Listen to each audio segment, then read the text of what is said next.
కోలీవుడ్ ఇండస్ట్రీలో జరుగుతున్న నయనతార ధనుష్ వాళ్ళ ఫైటింగ్ మన అందరికి తెలిసింది, మనం మాట్లాడుకున్నాం కదా రీసెంట్గా. సో దాని మీద నయనతార రీసెంట్గా ఏదో ట్వీట్ పెట్టిందని వచ్చింది, ఏంటది విషయం ఏంటంటే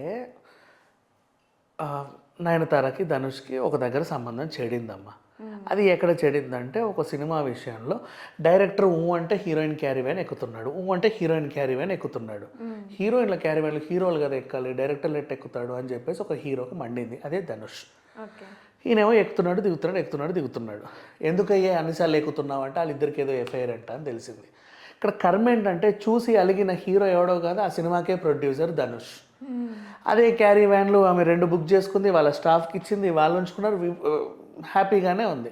ఆయనకేమో మన ప్రొడక్షన్ కాస్ట్ విచ్చలవిడిగా పెరిగిపోతుందని, అంటే ఆయన ప్రొడక్షన్ కాస్ట్ పెరగడానికి నయనతారే కారణం అని చెప్పి ఫీల్ అవుతున్నాడు బేసిక్గా. ఆవిడేమో ఈయనతో సరిగ్గా ఉండాలి, హాయ్ ధనుష్ సర్లే వచ్చా, హాయ్ విఘ్నేష్ అని వెళ్తుంది. ఓకేనా, ఈయనకేమో మండుతుంది, వీళ్ళిద్దరికేమో అక్కడే లవ్ స్టార్ట్ అయింది. అసలు ఈ సినిమా ల్యాగ్ అవ్వడానికి లేకపోతే అనుకున్న షూటింగ్ అవ్వకపోవడానికి ప్రతిదానికి కారణము నయనతారే అని చెప్పి ఫీల్ అయ్యి హర్ట్ అయ్యి కూర్చున్నాడు. ఈడేంటి ప్రతి దాంట్లో ఇబ్బంది పెడుతున్నాడు, ఈయన సినిమా ఇంకోసారి చేయకూడదు, ఏదో రకంగా ఈ తొందర ముగించు అని ఈవిడ అయిపోయింది. పుసుక్కున్న ఆ సినిమా పెద్ద హిట్, ఎంత పెద్ద హిట్ అంటే అంత పెద్ద హిట్. ఆ ప్రొడ్యూసర్కి ఏమో కళ్ళు జిగేలు మన్నాయి, దీనికి ఒక సీక్వెల్ ప్రీక్వెల్ తీస్తే ఎంత బాగుండో అనుకుని మళ్ళీ నయనతార డేట్స్ ఇస్తావా అన్నాడు. చెప్పా నీతో ఎవడో పని చేసేది, నేను బోనని చెప్పేసింది. ఆయన కోసం ఒక సినిమాలో ఫ్రీగా సాంగ్ కూడా చేసింది అప్పట్లో బాగున్నప్పుడు. ఇప్పుడు నేను చేయను పో అనింది. అసలు చూసుకుంటాలే, ఏదో రోజు దొరక్కపోవా అనుకున్నా, పోరా నీకు ఏదో రోజు నువ్వు దొరక్కపోవా అనుకున్నారు, మూతులు తిప్పుకున్నారు, వెళ్ళిపోయారు. 10 ఏళ్ళు దాటింది. ఇప్పుడు అందింది ఒకరి జుట్టు ఒకరికి.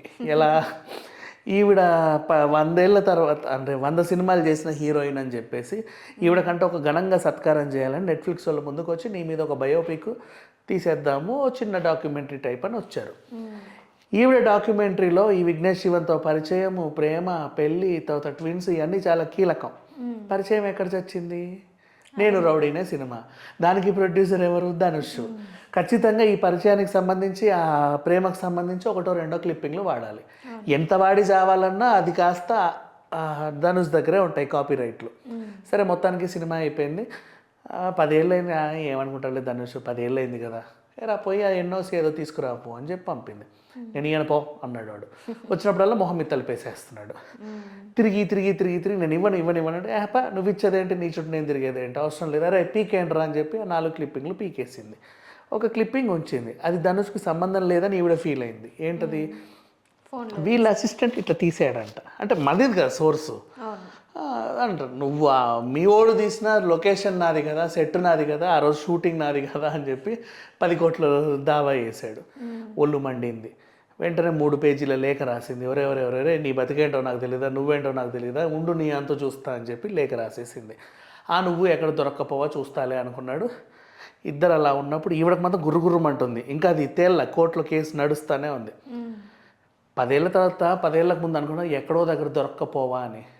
టైంకి నయనతారకు ఆయన జుట్టు దొరికింది. ఏమైంది, ఆయన ఆల్రెడీ ఎప్పుడో విడాకులకు అప్లికేషన్ చేస్తే అది తెగక ఇప్పుడే తెగింది. ఈ మొన్న టైంకి ట్వీట్ పెట్టేసింది. ఏమని, ఒకరిని నమ్మించి ఫేక్ ప్రామిస్ చేసి ఒకరి జీవితంతో ఆటలాడుకున్నావు, నువ్వు వడ్డీతో సహా చెల్లించుకో అన్నట్టుగా ఒక మీనింగ్. నువ్వు నన్ను 10 కోట్లు అడిగావు, ఇప్పుడు నువ్వేం చేస్తావు, అటు నుంచి వెళ్తావు. రజనీకాంత్ ఆల్రెడీ నయనతారకు మంచి క్లోజేగా, అండ్ ఆ పిల్లలు కూడా నయనతారకు ఫ్రెండ్సేగా. వీళ్ళు పడట్లేదంటే ఈ శత్రువులు ఒకటే, శత్రువులు మిత్రులు అయిపోయారు కదా. ఈమె చేత నేను ఎలా ఆడుకోవాలో నేను చూపిస్తా పో అన్నట్టుగా ఛాలెంజ్ చేసింది. యాక్చువల్గా చెప్పాలంటే ఎంతైనా తీసుకోవచ్చుగా మరణం, వాళ్ళ ఇష్టం.